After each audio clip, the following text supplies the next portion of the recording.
Okay, home racing fans, we're taking a look at the latest from Revoslot. The new Marcos has just arrived. I was at my local hobby shop at a surprise visit.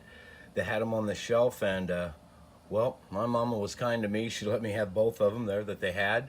I picked up a couple of them. I really like these old Marcos. A lot of you guys from back in the day, so to speak, with the old fly Marcos, well, you can stop trying to compare those because that's definitely apples and oranges. We'll get to that later.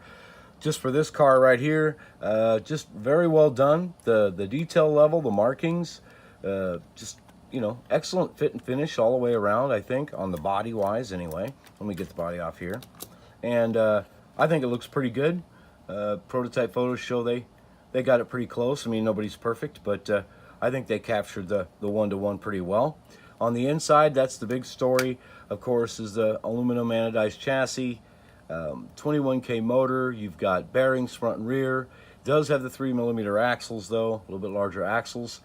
But overall, this has really been a really good chassis. The Porsche before it runs really well out here with some quick slicks tires, and that's all we're going to do with this one. One major change that I've noticed on this car that the Porsche had a problem with was these mounting screws right here were protruding down.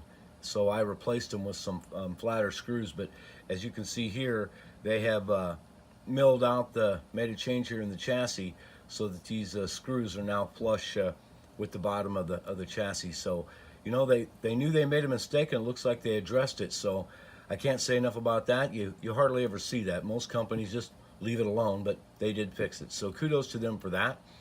I'm pretty happy with this car overall. It's a very solid feel, smooth running car. It's a little louder than most, but that's okay. After some break-in, runs smooth enough to me.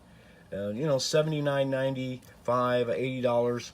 That is on the high end for a slot car, but you got to look at what you're getting here. There's some pretty quality components underneath the hood. So looks pretty good. We're going to do a little road test, a little tune-up, and some tires. But I'm pretty excited to see this car. Like I said, this Marcos, it's an old favorite, and I'm glad to see them re-release it with a really good chassis under it, because that's the one thing the old flies a lot of people didn't like, was the old front motor. Well, this is not your dad's fly car. So we're gonna get right to the road test here in just a second. Overall, thumbs up. Really happy with the purchase. If it looks interesting to you, I definitely suggest picking one up.